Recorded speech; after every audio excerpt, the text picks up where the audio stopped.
V D സതീശന്റെ ഒരു PR അഭിമുഖം കോൺഗ്രസുകാർ വെച്ച് ആഘോഷിക്കുന്നുണ്ട്.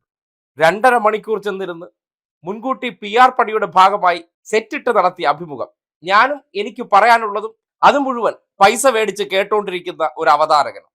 അങ്ങനെയാണ് 2.5 മണിക്കൂർ സതീശന്റെ വിഷൻ നടത്തുന്നത്. ഇത് കണ്ട് കോൾമയർ കൊണ്ടിരിക്കുന്ന വ്യക്തിക്ക് നാവ് കൊണ്ടുള്ള ഡയലോഗ് അടിക്കപ്പുറം എന്താണ് റിയൽ സതീശൻ എന്ന് നമുക്ക് ചില ദൃശ്യങ്ങൾ നോക്കാം. ദൈവികമായൊരു നിയോഗമാണ്. ഒരു സ്ഥാനം MLA ആണ്. MLA ആയി കഴിഞ്ഞാൽ നിന്റെ ജോലി എന്താ? നിന്റെ ആളുകളെ നീ പ്രതിനിധാനം ചെയ്യുന്ന ആളുകളുടെ സങ്കടങ്ങൾ എന്താണ്? അവർക്ക് ആദ്യം കൊടുക്കേണ്ട സംഭവം എന്താ എന്ന് നീ കണ്ട് നീ അത് ചെയ്തു കൊടുക്കണം. അതിനു വേണ്ടിയിട്ട് ഞാൻ പ്രയത്നിക്കണം. ഞാനൊരു 100 പോലീസുകാരെ എൻ്റെ മുമ്പിൽ വന്ന് സല്യൂട്ട് ചെയ്യുമ്പോൾ എനിക്ക് കിട്ടുന്ന സാറ്റിസ്ഫാക്ഷനേക്കാൾ ഒരാളൊരു സന്തോഷാശ്രു പൊഴിക്കണമായിരിക്കണം, ഒരു പാവപ്പെട്ടവൻ. അതായിരിക്കണം എൻ്റെ സന്തോഷം. അതിൻ്റെ കൂടെ എൻ്റെ കണ്ണെന്ന് അറിയാൻ പറ്റണം. പിന്നെ സംസ്കാരം, അതും നമ്മൾ ചെക്ക് ചെയ്യേണ്ടതുണ്ട്. അതായത് നാവുകൊണ്ട് സംസ്കാരത്തെക്കുറിച്ചും സ്വഭാവത്തെക്കുറിച്ചൊക്കെ വായ്ത്താടിയിടുന്ന ആൾ സ്വന്തം വെരിഫൈഡ് ഫേസ്ബുക്ക് പേജിലൂടെ പച്ച തെറി വിളിച്ച ആ സംസ്കാര സമ്പന്നൻ ഓർമ്മയില്ലേ? നോക്കിയേ, അവിടെയും തീർന്നില്ല. കുലീനനാണ്. ഈ കുലീനനെ കുറിച്ച് സോഷ്യൽ മീഡിയയിലൂടെ ഒരു താരക കഥ ഓടുന്നുണ്ട്. ഇതുവരെ സതീശൻ അതിനെക്കുറിച്ച് മിണ്ടുകയോ അതിനെതിരെ ഒരു പരാതി കൊടുക്കാൻ പോലും തയ്യാറായിട്ടില്ല. സതീശൻ പണ്ട് ലാംബി സ്കൂട്ടർ ഓടിച്ചുകൊണ്ട് നടന്നൊരു മണി ചെയിൻ തട്ടിപ്പ് നടത്തിയിരുന്നു. ആ മണി ചെയിൻ തട്ടിപ്പ് കാലഘട്ടത്തിൽ സതീശന്റെ അവസ്ഥയെക്കുറിച്ച് സതീശൻ കാണാൻ പോയിരുന്ന ഒരു താരക പറയുന്ന കാര്യം നിങ്ങൾ അതും കൂടി ഓർക്കണം. നമ്മുടെ MLA വി ഡി സതീശനില്ലേ, പരമനാറി. അവനിപ്പോഴല്ലേ MLA ഇത് മാറി. അവന് താരകൻ എന്നെ കെട്ടിയെന്ന് പറഞ്ഞുകൊണ്ടും എന്നെ ഇവ വേശ്യെന്ന് വിളിച്ച് ഈ എന്താ ചെയ്യാറ് എന്നെ വേശ്യെന്ന് വിളിക്കാൻ. ഇവൻ നേതാവ് അവിടേന് മുമ്പ് തുടങ്ങി പറൂര് വന്നിട്ട് വെടിവെപ്പല്ലാണ്ട് അവന്റെ കയ്യിലില്ല.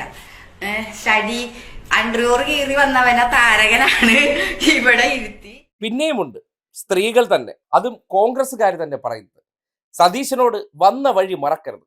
അധികാരത്തിലേക്ക് പോകുമ്പോൾ സതീശൻ പലയിടങ്ങളിലും ഈ കുതുകാൽ വെട്ടി വീഴ്ത്തലും കാലുവാരലും ഒക്കെ ഉണ്ടായിരുന്നു എന്നുള്ളത് സ്വന്തം പാർട്ടിയിൽ, അത് സതീശനേക്കാൾ ഒരു കാലഘട്ടത്തിൽ യൂത്ത് കോൺഗ്രസിന്റെ വലിയ നേതാവും ഒരു വോട്ട് പോലും നേടാൻ ശേഷിയില്ലാത്ത സതീശനെ കുറിച്ച് കോൺഗ്രസിന്റെ വനിതാ നേതാവ് പറഞ്ഞുകൂടി നിങ്ങൾ കേട്ടെ. എന്തിനാണ് എന്നെ പോലെ ദുർബലയും പാവവും സാധുവുമായ നിരാലംബിയായോ വിധവയായ ഒരു സ്ത്രീയെ ഇദ്ദേഹം ഭയപ്പെടുന്നത്? എന്തിനാണ് ഭയപ്പെടുന്നത്? അദ്ദേഹത്തെക്കാൾ ഈ പാർട്ടിയിൽ ഞാൻ പ്രവർത്തിച്ചിട്ടില്ലേ? ഈ പാർട്ടി എന്റേതും കൂടിയല്ലേ? അദ്ദേഹം പണ്ട് അദ്ദേഹത്തിന് സ്വന്തമായിട്ട് ഒരു സ്കൂട്ടർ പോലും ഉണ്ടായിരുന്നില്ല. അത് രമേശ്ജിയോട് ചോദിച്ചാൽ പറയും. ഒരു കൂട്ടുകാരന്റെ സെക്കൻഡ് ഹാൻഡ് സ്കൂട്ടർ സ്റ്റാർട്ട് ചെയ്തിട്ട് അദ്ദേഹം ഇവിടെ മണി ചെയിൻ തട്ടിപ്പിന് വേണ്ടി ഇറങ്ങി നടന്നൊരു കാലമുണ്ട്. അതിന്റെ തെളിവുകളൊക്കെ ഇപ്പൊ പുറത്തുവിടും. 3000 രൂപ കൊടുത്താൽ 3 മാസം കഴിയുമ്പോ അത് 5000 രൂപയാവും. ആ സ്കൂട്ടർ ചവിട്ടി സ്റ്റാർട്ടാക്കുന്ന വർക്ക്ഷോപ്പിൽ കൊടുക്കുമ്പോ പൈസ കൊടുക്കണമല്ലോ. ജോജോ മനക്കൽ എന്ന് പറഞ്ഞ എന്റെ യൂത്ത് കോൺഗ്രസിന്റെ ബ്ലോക്ക് സെക്രട്ടറി ഇന്ന് ജീവിച്ചിരിപ്പുണ്ട്. അതുകൊണ്ട് വന്ന വഴിയൊന്നും മറക്കല്ലേ പ്രിയപ്പെട്ട സതീശ. കാണിക്കാനാണെങ്കിൽ രാവിലെ മുതൽ വൈകുന്നേരം വരെ സതീശ ലീലകൾ കാട്ടിക്കൊണ്ടിരിക്കണം. അതിനോടൊപ്പം തന്നെ മറക്കാതെ ഏറ്റവും അവസാനം ഒന്നും കൂടി കാണിക്കുകയാണ് സതീശന്റെ RSSനെതിരെയുള്ള പോരാട്ടം. വർഗീയ ശക്തികൾക്കെതിരെ തുറന്ന പോര് നടത്തുന്ന സതീശന്റെ ആ ദൃശ്യം കൂടി നിങ്ങൾ കണ്ടേ.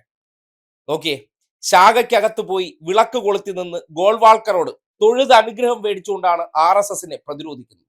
ഇമാതിരി പ്രവർത്തികൾ ഉദാഹരണങ്ങളായിട്ടുള്ള ഒരു വ്യക്തിയാണ്. ഇപ്പോ പണം കൊടുത്തൊരു PR ഇന്റർവ്യൂ പുറത്തേക്ക് ഇറക്കിയതിന് ശേഷം വിഷനുള്ള നേതാവാണത്രേ. എന്തായാലും ഈ വിഷൻ കേരളത്തിന് ആവശ്യമില്ല. ഈ വിഷൻ നേരത്തെ ഇറക്കിയ പലയിടങ്ങളിലും ഒന്ന് നടപ്പാക്കി കാണിക്കുകയോ.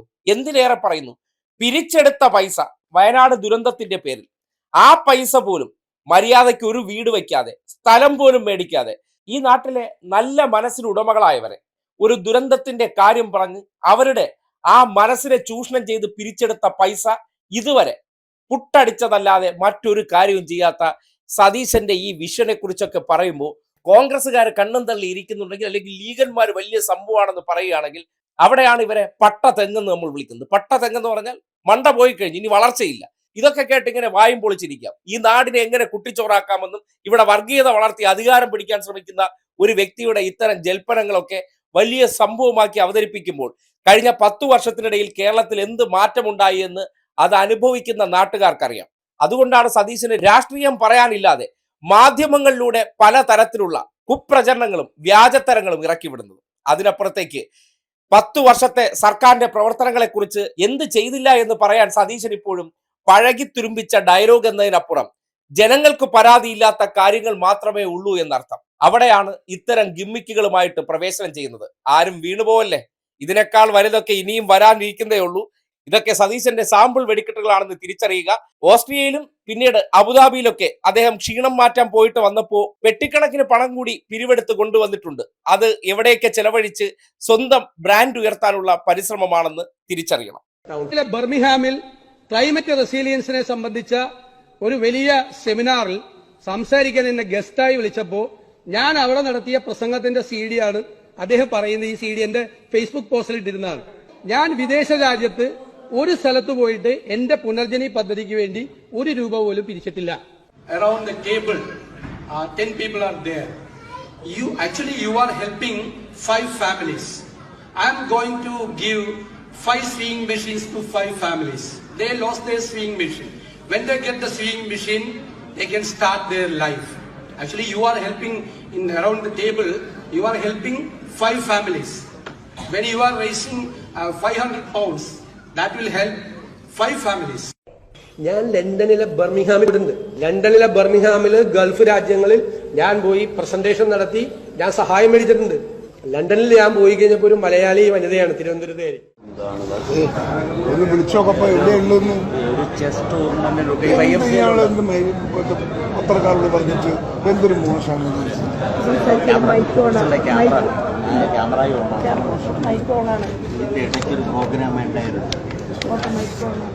പ്രതിപക്ഷ ഭാഗത്തൊരു പ്രസ്താവന തീർച്ചയായും തെറ്റ്, അങ്ങേറ്റത്തെ കാണിക്കുന്ന തെറ്റാണ് അദ്ദേഹം കാണിച്ചുള്ള രീതി.